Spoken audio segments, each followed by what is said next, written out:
Welcome to Bold Talk series where creativity, leadership, ideas, innovation come together. My name is Ludvik, and today I have a privilege to have a short one-on-one conversation with Kanyin Ilori, Head of Marketing at Universal Quantum. Kanyin, great seeing you, and welcome to our Bold Talks series. How are you?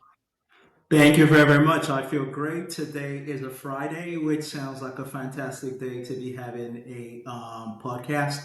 Thank you very much for you introducing me to your podcast, and I am looking forward to sharing a bit of my But experience. I hope it helps someone out there. it's great. Well, great to have you. And I was looking at the who should I have in this podcast next few months, and what caught me my attention was the name of Universal Quantum, and you are the head of marketing for that. And tell us about your journey with Universal Quantum and what inspired you to work with the company, and also tell us what Universal Quantum is for those who are not familiar with. Yes, that's a great question. So, yes, I joined Universal Quantum because I was drawn to the scale of the ambition and the clarity of the purpose of the company. The grand idea of the business is to build a million qubit quantum computer, which in itself is bold. But like the whole idea behind that is to help humanity solve some of its biggest challenges. Like I said, right, that is a very bold idea. That is a very bold goal. But I think what really sets the company apart is the practical pathway in which it is using to get there, right? Universal Quantum aims to actually develop truly scalable, manufacturable quantum computers using trapped ions, semiconductors, and like again, like I know a lot of people that might be getting a bit too deep. But like I would simplify it by saying that from my own research before I joined, it just had the perfect combination of the scientific rigor as well as the commercial focus. And then for a marketer as well, you do get to come in and you get to have a blank canvas to make it your own. Just seemed very, very irresistible to me. And it was just a future gazing sector as well. And that just felt like a sexy opportunity to pass up. Nice. Yeah. Now, obviously the complexity of communicating so futuristic in terms of the quantum computing. Um, Mm. tell us the tell us how different it is, doing the marketing for Mm. such a product that you're doing right now versus the other other products and other experience they had before. Yeah, sure. I think as with most of the previous experience, so like just to maybe take a step back. So yeah, for the bulk of my career, I have worked in B2B marketing, trying to reach hard to reach decision makers. Like usually in the hard space of maybe selling to like government, defense, which is like even harder, right? But like I would say, what the recurrent red thread has been is you actually anchoring the entire story in the human impact of things, right? That has really helped in this case, which is also how I actually answered the first question. Because the reason for that is that, like, quantum computing can feel quite abstract, but like when you actually talk about what the breakthroughs could be in terms of drug discovery or the advances in climate modeling, it becomes tangible and it feels like people can almost touch it. And yes, like I think that my job has been to try to translate all of that complexity into clarity by actually focusing on the outcomes, not just the features, because we're nowhere near the end application yet. But it's all about the outcomes, as well as like also proving the fact that like our route to market is really valid. We have some core value proposition touch points that actually sets us apart. The fact that we have one of the biggest contracts in the space, right, to build two quantum computers for the NASA equivalent of the German government. That in itself is something a lot of quantum computing companies cannot brag about. So yeah, it is all anchored in that. First of all, is the human impact can then like actually tease in what the tangible value propositions to actually support all that is. But yeah, like I think that that is a good question because it's such a nascent sector. Kind of like it does feel like the wild wild west because it's still being formed, and yeah, there is just a lot of bastardization out there in terms of messaging, which is why we choose to do it slightly differently. Nice. Now, obviously, the innovation without risk, Canyon, never happens, right? So they're married together in a way, right? So, Yes, yes, exactly. what's a risk you took, personal or professional, that didn't work out as planned, but taught you something Mhm. valuable, and you were able to come out great, better?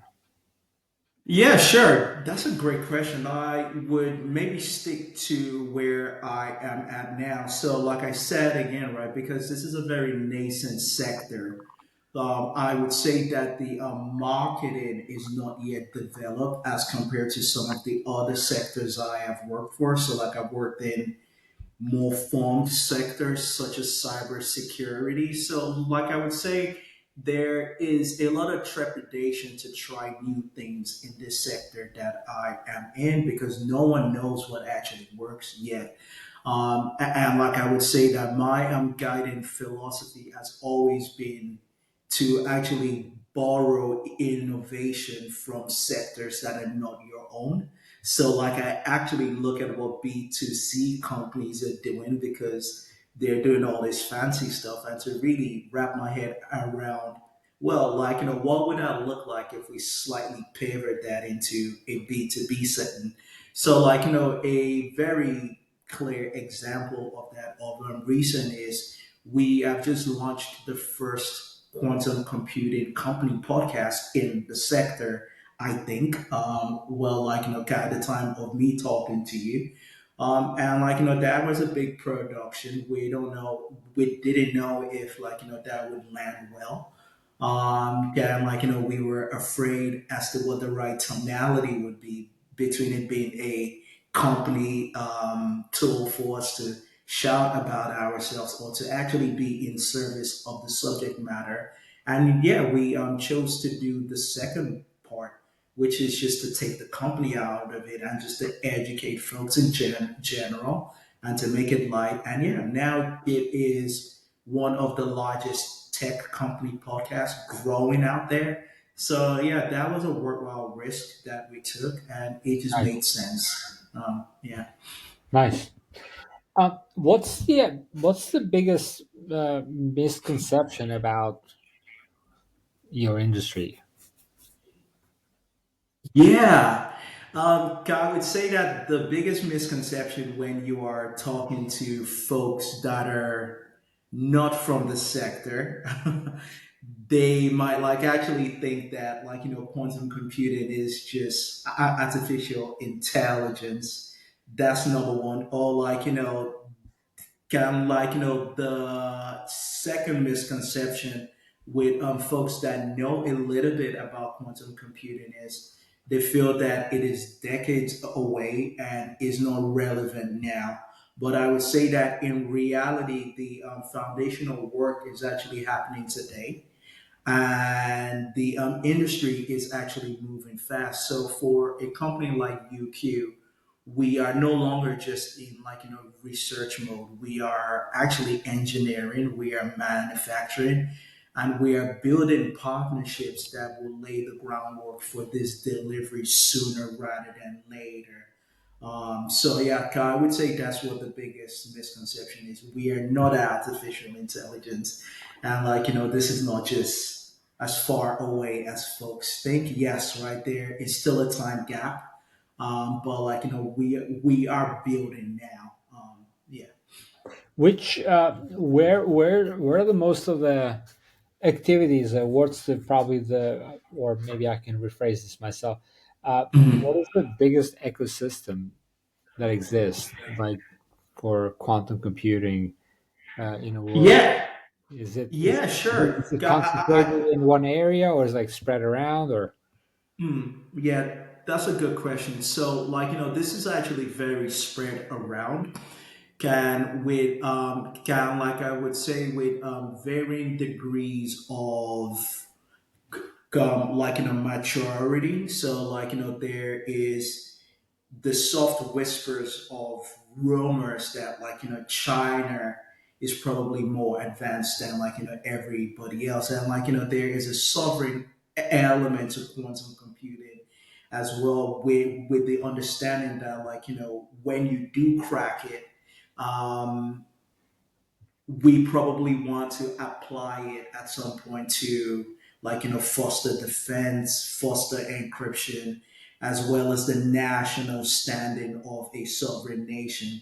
So we know that China is investing a lot. We know there is a hub there, but we don't exactly know what the intricate details of that is. And then you can work down the list from there on. We know the US is spending a lot in that regard, and we know some of the EU countries are trying to foster and to build their own ecosystems as well. So the way we approach it as a company, our go-to-market route is exactly as you asked that question. We look at the ecosystem in its entirety and to see how we can partner with a sovereignty to actually help them build their ecosystem. So for one, there is the education piece of it, right? So do you even know as a sovereign ecosystem what you should be investing in, what quantum computing is,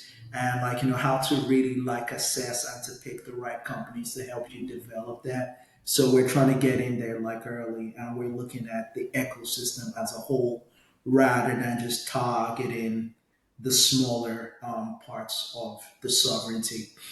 no? Is there a book, a podcast, or piece of advice that changed how you think about leading a market in deep tech?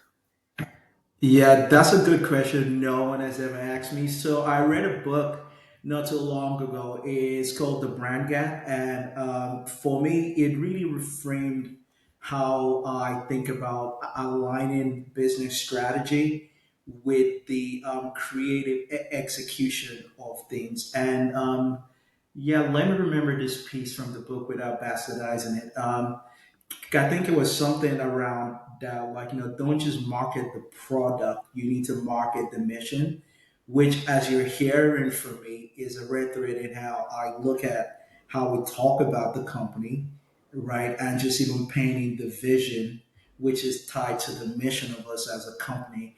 And I think that is especially important when you are talking about deep tech because it's the mission that actually really galvanizes people internally as well as externally as well. So yeah, the brand gap I would recommend for any marketer to just pick up and to read. It's great. I will put that in my shopping cart right now. So that's a good Fantastic. one. Now, Yeah. Kenyon, what does the word bold mean to you? Bold. Wow. Bold. Yeah, bold is actually something that I thought about more when I got invited to your podcast because of how you brand yourself, of course. And for me, I would say bold is the very lifeblood of my career, speaking specifically as a minority and often not having much representation in the room. So you need to be able to charge over the hill um, and not and to feel emboldened to do that whichever way you build that muscle. Different folks do that in different ways, so that's one. The second part is, like I said, as my own personal marketing philosophy, I never look for inspiration within my sector. I'm always looking at some of those bold, radical ideas that might actually seem crazy. Maybe what a B2C company is doing that will seem crazy for a B2B company to do. But, like, the more you pick at that, and like, with the bravery to be bold and to take and to charge at those ideas, like, in my career, that's where the sweet rewards have often been. So those are the two things that bold Nice. means to me. Yeah. Great. Well, Kenyon, great having you. Always be bold. Keep up with great work.